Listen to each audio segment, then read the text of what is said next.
জীবনের গল্প নিয়ে আমাদের ক্যামেরার সামনে আছে এক অসহায় আপু। তার কাছ থেকে জানতে চাই তার জীবনের গল্প। আসসালামু আলাইকুম আপু, কেমন আছো? ওয়ালাইকুম সালাম, ভালো আছি। আপনারা কেমন আছেন? আলহামদুলিল্লাহ ভালো আছি। তোমার নাম কি আপু? রূপালী। রূপালী। বাড়ি কোথায়? চাপাই। চাপাই না, রাজশাহী চাপাই। হ্যাঁ। আচ্ছা, তোর পরিবারে কে কে আছে? আমার পরিবারে কেউ নেই, আমি একাই। দাদির কাছে মানুষ হয়েছে, আমার বাবা ছোটবেলা মারা গেছে। ও, দাদির কাছে মানুষ হয়েছে না?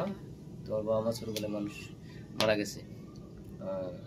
আচ্ছা, এখন আমাদের ক্যামেরার সামনে আসার মূল কারণ কি? সাহায্য সহায়তার জন্য, না কোনো ভালো মানুষের সন্ধান, বিয়ে শাদী করবে এরকম কিছু?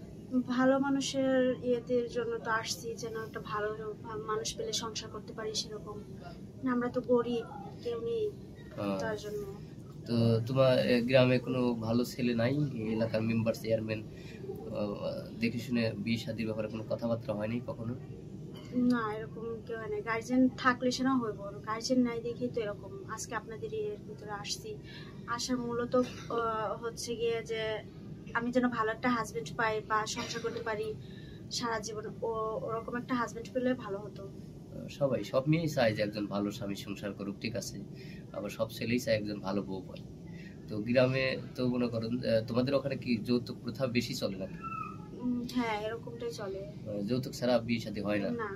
দেখতে শুনতে খুব সুন্দর। তোমার মতো মেয়েকে যৌতুক ছাড়া যে কোনো ছেলে বিয়ে করবে, ঠিক আছে। আমি বিয়ে না করলে আমি প্রস্তাব দিতাম, কিন্তু যেহেতু আমার বউ আছে এখন তো সম্ভব না, এত সুন্দর একটা মেয়ে। তো যাই হোক, দর্শক কিন্তু আছে, দেখি কোনো ব্যক্তি তোমার জন্য মানে পাওয়া যায় কিনা। আমরা ভিডিওটা পাবলিক করবো, তোমাকে অনেকেই চাইবে। তো তোমার পার্সোনাল ফোন নাম্বার দাও। আমি ফোন ইউজ করি না, ফোন খাইতেই পারি না, ফোন কোথেকে কিনবো? তাই নাকি? মানে ফোন মানে ফোন কেনার টাকা নাই? না। এখন কি এই সমস্ত কথা কেউ বিশ্বাস করে? একটা ফকিরেরই তো একটা ফোন আছে। থাকে ঠিক আছে, কিন্তু আমি তো কোনো কাজ টাজ করতে পারি না, দাদির কাছে মানুষ হয়েছি, তাহলে আমি ফোন কিনবো কি দিয়ে? ফকিরি করে ফোন থাকা স্বাভাবিক, কারণ ফকিরি তো ভালোটা ইনকাম করে, তুমি তার ভিক্ষা করতে পারবে না নাকি? সরি, কিছু মনে করো না, তোমার সাথে মজা করলাম, কারণ তুমি হয়তো একজন অসহায় মানুষ, কষ্ট নিও না। হ্যাঁ, আমরা চেষ্টা করবো, ঠিক আছে। তো যাই হোক, এখন মনে করো যে অনেকে দেশ বিদেশ প্রবাসী ভাইরে আছে, অনেকের দ্বারা বয়স বেশি হয়েছে, যে 35-40, এমন কোনো ব্যক্তি হয়তো মানুষ ভালো, যে তোমাকে চায় বা বিয়ে করতে চায়, তো তুমি কি রাজি আছো? হ্যাঁ, আমি রাজি আছি, কিন্তু ভালো হতে হবে। ভালো হতে হবে, মনের দিক দিয়ে ভালো হতে হবে, কেয়ারফুল হতে হবে। হ্যাঁ, এই তো। তাছাড়াও তোমার একটা স্বপ্ন আছে না, যে তুমি এত সুন্দর একটা মেয়ে, একটা স্মার্ট ছেলে তোমার প্রয়োজন নাই? যে আমি সুন্দর মানুষ, আমি একটা স্মার্ট ছেলে চাই, একটু লম্বা চড়া চাই, সুন্দর চাই, এরকম কিছু ডিমান্ড আছে? না না না, স্মার্ট ছেলেদের প্রতি মানে ওইসব ছেলেরা কখনো বউদের মন বোঝে না। বাট কথা হচ্ছে যে ছেলেরা রূপ দিয়ে কখনো কিছু হয় না।